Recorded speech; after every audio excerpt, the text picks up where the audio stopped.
Eu estudaba nas Carmelitas e o colexio naquel momento daba xusto á parte detrás da catedral, non? Donde está o cimborio. E naquela zona non estaba xardinada naquel momento, había un prado, e chegou unha vaca, púxose a pacer, e eu de alguna maneira vin o contraste entre a vaca pacendo e a catedral e fixen o meu primeiro poema. Un concepto que está... Agardamos sordes, é así como escribimos. Dicimos, é un poema inspirado. Escoitamos a súa voz, a do poeta. Agardamos sordes, instruccións desa voz reclusa, inspirada do poeta. Damos gracias á deidade por esta concordancia entre o símbolo e a cousa, entre a linguaxe e as cousas.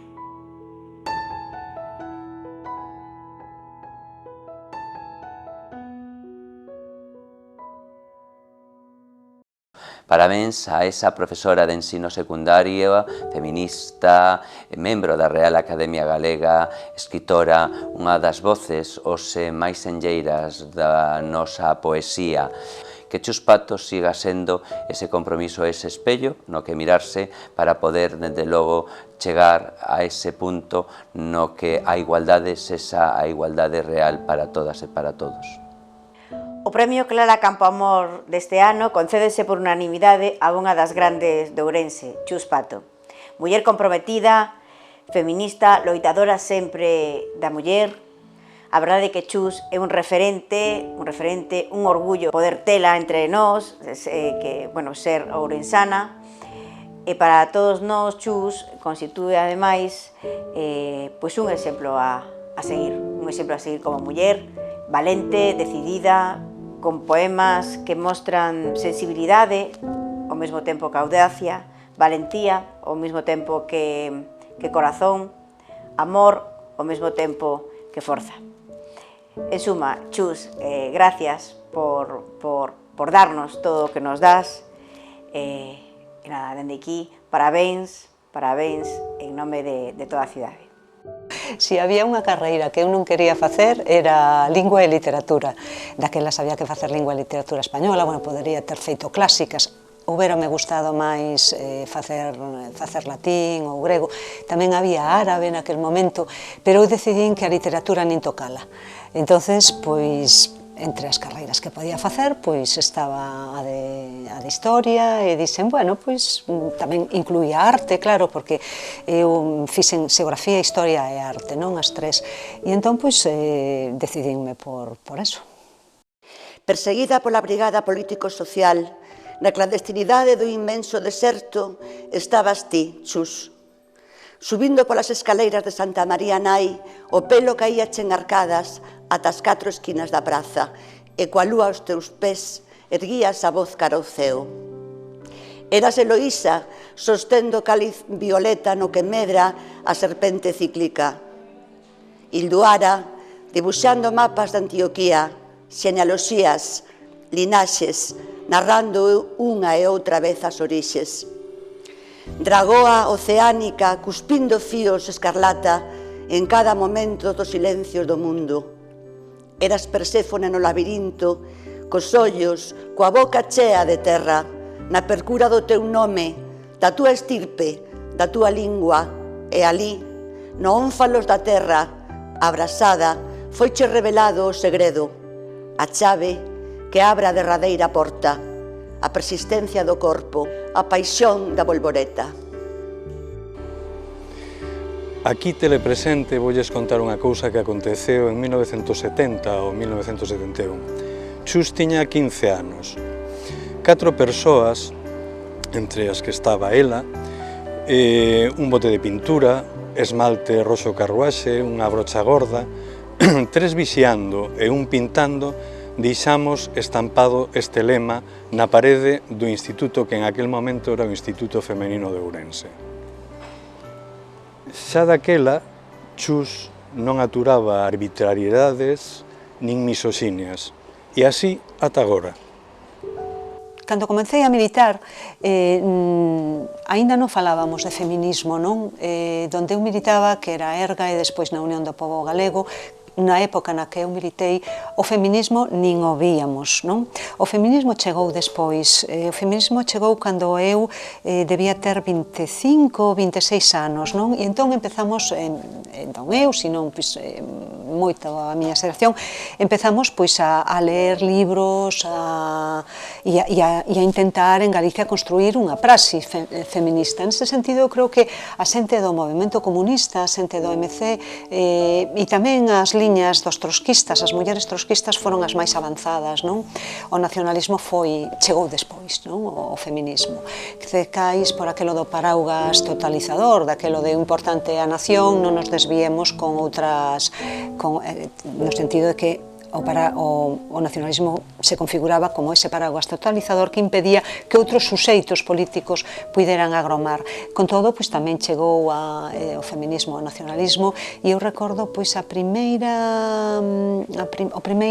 agromar dese nacionalismo feminista era en mulleres nacionalistas galegas. Eu recordo en Ourense asistir a reunións e despois se constituíu en toda Galicia e foi moi importante a figura del UPCs, non? Pero antes, e despois, bueno, no nacionalismo, totalmente normal, es todo feminismo, pero nun principio eu creo que as mulleres do MC e en Ourense eran moi activas, estaba Pili Gato, estaba Merchiña, foron as primeiras que de alguna maneira dixeron, bueno, isto é o feminismo é moi importante e temos que poñer atención a isto, non? E, bueno, no que respecta a miña militancia, pois como todo, eu fun sempre moi mala militante, son militante de comenzo, despois me canso e me vou, e, bueno, pois estuve por aí. Cando me enterei que lle dieran o premio Clara Campoamor a Chus Pato este ano, levei unha grande alegría, por el, evidentemente, pero por min, moi especialmente, por min e por todas as mulleres, porque necesitamos máis mulleres que sexan referentes. E nas poemas de Chus temos a voz de unha muller feminista, comprometida, unha muller de vanguarda, que é o que as nosas nenas necesitan como referentes para ter puntos aos que aspirar no seu futuro. Tamén, evidentemente, me alegro por ela, pero ela, digamos que xa ten posiblemente o maior premio, que é ser unha poeta recoñecida e contar con a fidelidade das súas lectoras e lectores. Esperemos que este premio axude tamén para que sexa máis coñecida e que poidamos máis xente disfrutar da súa estupenda obra. A linguaxe é algo tremendamente estruturado, non? A linguaxe ten unha sintaxis, en fin, é algo, moitas veces pensamos que é algo propio, pero é algo tremendamente impropio a linguaxe, non? E é algo moi estruturado que se funde de alguna maneira co vivido e aí nunha zona indeterminada xurde o poema, non? Entonces, que hai de biográfico? Aquelo que se convirte en palabra. E todo o que se convirte en palabra é tan distante da biografía que deixa de ser biografía. Entonces, bueno, sempre se dice que a biografía dun poeta é o que escribe, e eu estou bastante de acordo con eso, porque efectivamente a biografía dun poeta é o que escribe, e o que se escribe é moi distante do vivido, pero de alguna maneira o vivido, como desaparición, deixa as súas trazas, as súas pegadas no poema. A obra de Chus Pato é unha obra con gran compromiso ético, social e con unha forza impresionante. As súas mulleres, heroínas, queren ser elas mesmas, queren a súa identidade. Elas non están soas, porque as mulleres de antes son as que precederon a nós, as que loitaron, as que traballaron. Esas mulleres de antes son as constructoras da casa, como dice Chus, da vida, da morte e da lingua. Elas son as pioneras. E nós temos que seguir o exemplo, loitar por a igualdade de todas as persoas, aínda que tengamos que facer unha folga ou tengamos que facer o que sexa, pero temos dereito a ser nós mismas. Chus, gracias por a túa obra, gracias por o traballo que estás facendo e parabéns por el premio Clara Campoamor. Eu concibo o poema como unha vida. precisamente antes falabache desa estrutura ríxida da linguaxe, non? A linguaxe xa está aí cando nacemos, temos que aprender a linguaxe e a linguaxe estrutura a nosa mente, non? Entonces, de alguna maneira, a linguaxe, en moitos sentidos, é algo morto, é algo que ás veces nos leva a lugares onde non queremos estar, non? Entonces, de alguna forma, o poema eu o concibo como unha vida das palabras, como un vivinte, igual que pode ser un cabalo, ou que podemos ser nós, ou que pode ser un río, non? Estou pensando no Miño neste momento, non? Entonces, o poema é tamén un vivinte exactamente igual que eso, que un río, que unha montaña, que un territorio, que unha persona, que un animal, ou que calquera obxecto que podemos fabricar. E se non ten esa vida, que é un despertar das palabras, que é realmente unha resurrección, un levantar, un erguer a palabra, eu non considero que este feito o poema. Chus Pato é unha das voces máis significativas e con máis personalidade das letras da poesía galega contemporánea. É unha autora, ademais, con unha grande influencia nas novas xeracións. Hai unha parte importante da nova poesía galega que se mira nela ou que busca nela un referente importante na creación literaria, da creación con personalidade, da creación da excelencia, a creación por riba dos consumos e desa literatura de usar e tirar que desgraciadamente tanto se leva agora no mundo da produción editorial. Chus Pato honra a Academia Galega que a súa presencia, honranos a todos nós, é unha voz libre e, por tanto, é unha voz con opinión e iso é algo que tamén está dentro do concepto de cidadanía e creo, sinceramente, que os compañeiros e compañeiras que participaron neste premio Clara Campoamor acertaron de cheo. Sí, bueno, é un pouco pois o que é o capital, o fluxo infinito do capital. O capital convirte todo en mercadoría, os nosos corpos son mercadoría e, polo tanto, o idioma son mercadoría. En ese sentido, collo fío que decíamos antes, non? Do que é a linguaxe, non? Creo que para un poeta é moi importante reflexionar sobre o que é a linguaxe, porque a poesía non se fai con sentimentos exactamente como é normal creer, sino que se fai con palabras, o que se escriben son palabras que están transidas de sentimentos, de emocións, de biografía, de todo máis, pero o que escribes son palabras. Entón, a linguaxe é primordial, non? E, bueno, pois, da mesma maneira que os nosos corpos son mercadorías, os idiomas tamén son mercadorías. As mercadorías son algo que se usa, se vende, se compra, se consume. Nese sentido, no que eu, nese poema, quería decir, efectivamente, o idioma no que eu escribo é un idioma no que está moi ameazado, o galego é un idioma moi amado e ao mesmo tempo moi maltratado, non?